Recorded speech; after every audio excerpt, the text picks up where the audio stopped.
Right now, it's time to speak to William Yarwood, spokesperson for the Taxpayers Alliance, because guess what? Asylum hotel companies who have made massive amounts of money over the past 3 or 4 years have now declared that they might hand back some of the profits, but they're also talking about moving away from the hotel business into the private rental market, because of course that's now where the money's going to be. William, very good morning to you.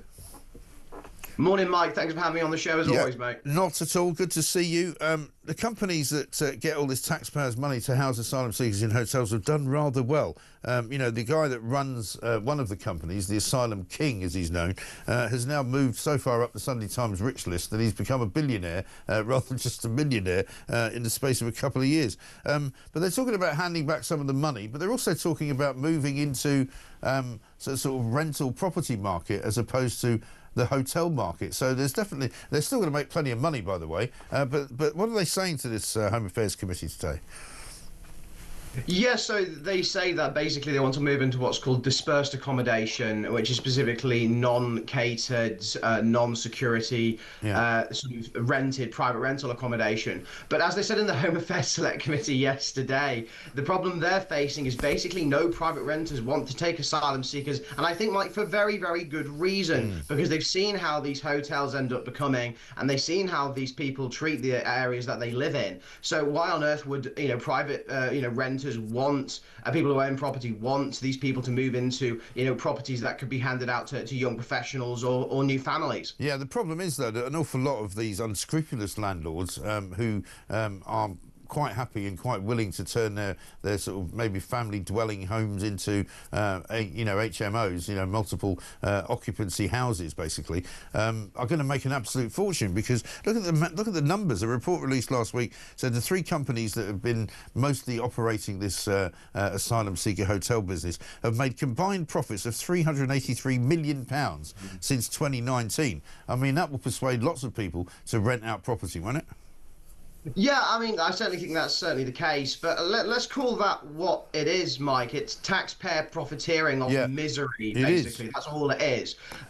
These 3 companies, Clearsprings, Serco, and Mears, have been enjoying these contracts left over from the Boris Johnson days, and because of the exponential rise in illegal immigration over the last 4 to 5 years, their profits have skyrocketed. I mean, one of the reasons their costs have gone up, and one of the reasons maybe they haven't earned as many profits as they would do, is because the amount of security they've had to put around these hotels and in these hotels, and in order to keep these people inside of them, because otherwise they're likely to disappear into the community and possibly commit crimes. But also the services they provide inside of it, Mike. So they provide interpretation classes on English language speaking. They provide cultural sensitivity classes as well inside these hotels, and so on and so forth.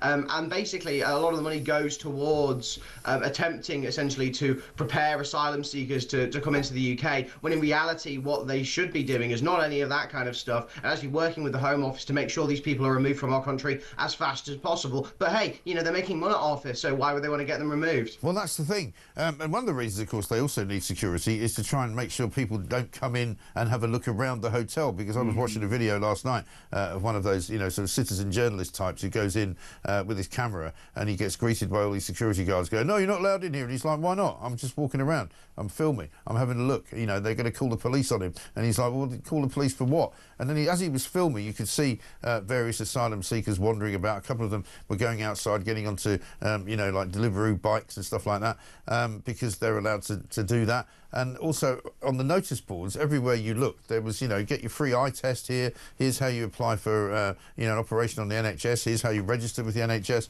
All sorts of advice for these people as to how they can milk the system. Yeah, completely. I mean, we talk about, we talk about two-tier care, but also one element of two-tier Britain is the fact that asylum seekers have better access to, dentists, opticians, doctors, and so on and so forth, that average, ordinary, hard-working taxpayers do. I mean, I think there was a story a while ago about how in some asylum hotels, basically they have in-house doctors, like the doctors actually come to them. When's the last time a doctor from the National Healthcare Service has come to anybody's house, for crying out loud, right? So that's a luxury the majority of people just simply do not have. And yeah, they're enjoying, not just the free stuff, but also, a £50 daily allowance. They also have £90, for food. They get free trips to, different football stadiums and the like. Yeah.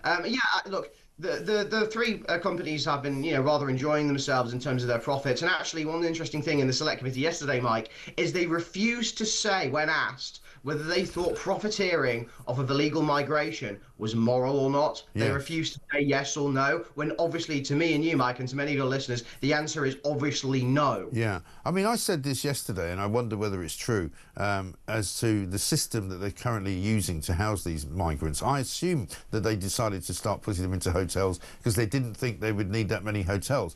But because the business has boomed so much, and they've got so many people now coming because they know that they'll be put up rather well and looked after rather well, that it's spiraled completely out of control. So, when the government decided it was a good idea, they thought they might be spending maybe $5 million a year instead of $5 million a day. Yeah, I mean, one of the arguments they made at the committee was basically they never saw this, foresaw the long-term costs of illegal migration, basically. And they didn't think this was going to go on for that long, but of course it has, because the last Conservative government and this Labour government is completely incompetent at dealing with this issue. And obviously hotels were there to be temporary accommodation until these people either get approved or deported. But since our current legal system is the way that it is, and, various asylum cases can be gamed to the extent that people are let in for, minute rubbish reasons and actually not deported back to the countries that they originally originated from, they are essentially just stuck in hotels because, again, the government and indeed the companies did not have the long-term foresight. But like I said earlier, these three companies want to move into dispersed accommodation because, in their words, they're in this for the long game, right? And it's a good long-term business practice to move these people into dispersed accommodation, which proves, what their real incentives really are. It's not really to do with, deporting illegal immigrants. It's not really to do with protecting the British public or saving British taxpayers' cash. Really, they just want to, line their pockets a little bit more off of all exactly misery. And Keir Starmer's approach to this is non-existent because, while he made a big song and dance about, us living in a land of strangers and cutting back on immigration because it needs to be done significantly, he made no mention of the people coming here illegally. He made no mention of the asylum hotels or indeed the private housing that's being used to put these people in. And he doesn't appear to have a plan, apart from just repeating ad nauseam that he's going to smash the gangs. He's not doing anything. No, absolutely not. I mean, the hysteria the other day about his speech, which I thought was incredibly, actually pretty tame, Mike, and also the fact that the majority of the British public actually completely agree with what Keir Starmer said, and also that I don't think there's any supporter of any large political party, maybe take the big three or the big four, that doesn't want immigration reduced. But the white paper specifically to do with legal immigration, it's only going to reduce illegal immigration by about 100,000 a year. Yeah. So, like, if we're lucky, we might have 700,000 a year, which again is still significantly too many people coming to the country in the present year. Right. So yeah, Starmer can talk a big game, and he can talk maybe to the right of the last Conservative government on immigration. But what I care about, Mike, is results, and I don't think Labour's actually going to deliver on any of the promises they have around illegal migration or legal migration. No, I totally agree with you, William. Good to speak to you. Thanks very much indeed. William Yarwood, spokesman for Taxpayers Alliance there.